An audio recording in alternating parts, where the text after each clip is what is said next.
In the midst of a seemingly ordinary taxi ride, an unexpected question arises. A young man and I, a physicist by trade, share a ride. Upon hearing of my profession, the young man's curiosity stirs.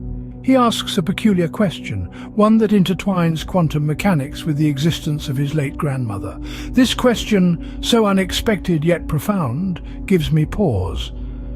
I delve into deep thought, wrestling with his inquiry. Pondering his question, I realized his inquiry was not entirely wrong, but it wasn't related to quantum mechanics.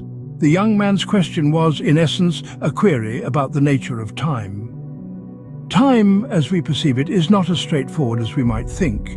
This was a concept that even Einstein grappled with in his theory of special relativity. You see, light has a finite speed, and nothing can surpass it. This seemingly simple fact has profound implications on our perception of the present moment. Take the screen in front of you, for instance. We perceive it as existing in the now, but in reality, we're seeing it as it was a fraction of a moment in the past. This is due to the finite speed of light. So, how do we know that anything exists right now? What do we even mean by now? This exploration of time leads us to profound existential questions. Imagine this: your friend Alice is on a passing train. As she whizzes by, you each experience your own now. But what is now in Einstein's theory? It's elusive, undefined. And here's the kicker: if now is so hard to pin down, who's to say what exists or doesn't? Which brings us back to that taxi ride and the young man's question about his grandmother. You see, if time is as relative as Einstein suggests, then perhaps people do continue to exist in their own now, even after death. So in a sense, your grandmother might still exist, not because of quantum mechanics, but because of the fundamental nature of time. A fascinating thought to ponder, isn't it? Picture this: our friend Alice is standing in the middle of a train. Suddenly, light flashes go off at both ends of the train. Now, as an observer standing outside, you would see these flashes at the same time, given that they originate from equal distances from where you stand. Simple, isn't it? But hold on, let's shift our viewpoint. Now we're seeing things from Alice's perspective. As these flashes go off, Alice, being in motion, moves towards one light source and away from the other. This movement alters the distances the light has to travel. Consequently, Alice perceives the front flash arriving earlier than the rear flash. So, did these flashes happen simultaneously?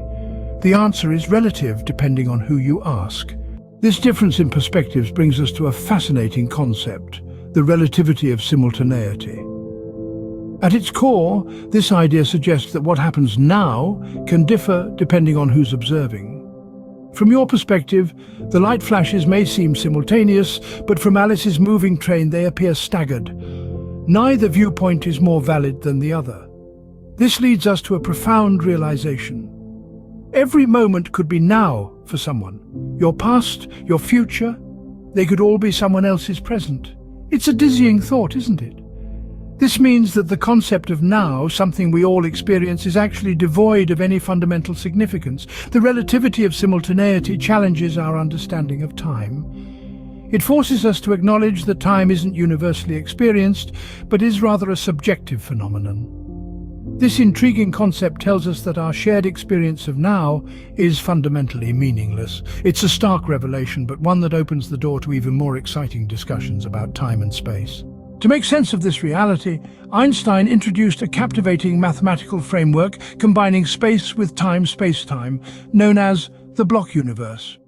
Imagine a cosmic block where each slice represents a moment in time. The past, present, and future exist simultaneously within this block, each with its own reality, none more special than the other. It's a universe where your first birthday, your first heartbreak, and your last breath all coexist, separated only by the dimension of time. Now consider the fundamental laws of nature. They don't destroy information, they merely rearrange matter and radiation. This implies that people who have sadly passed away in some sense still exist. Their essence is not erased, but reshuffled within the grand cosmic tableau. In the block universe, every moment, every memory, every future anticipation exists concurrently, painting a picture of existence that is as complex as it is fascinating. Information, in its essence, is a curious entity. Is it truly destructible, or does it simply morph, become elusive, and retreat into the shadows of inaccessibility? Two enigmatic scenarios in physics have left us grappling with these questions. The first is the fate of information that tumbles into a black hole, a place where time and space warp, where nothing, not even light, can escape. What happens to the information consumed by these cosmic monsters? The second quandary lies in the heart of quantum mechanics, the measurement process. A process so strange, it challenges our very understanding of reality. So we're left to wonder, can information ever truly be destroyed? Or does it persist in some form beyond our comprehension? Information, it seems, has a way of defying our conventional understanding of destruction. What if we told you that the information that makes up our very essence could transcend the passage of time? Imagine this. When someone passes away, the information that constituted their personality does not vanish. Instead, it disperses into subtle correlations within the remnants of their body. This information becomes entangled with all the particles around them, gradually expanding into radiation that disperses throughout our solar system and eventually the entire universe. Our current understanding of Einstein's theories and the fundamental laws of nature suggests that our existence might be timeless. The information that forms our essence, our consciousness, may not be confined by the ticking of the clock or the turning of calendar pages. It's an almost ethereal concept, isn't it? It suggests that we are, in some way, a part of the universe's grand tapestry, woven into its endless expanse. There appears to be something profoundly timeless about the information that forms us and everything else in the universe. Could there be a deep spiritual insight we gain from studying the foundations of physics?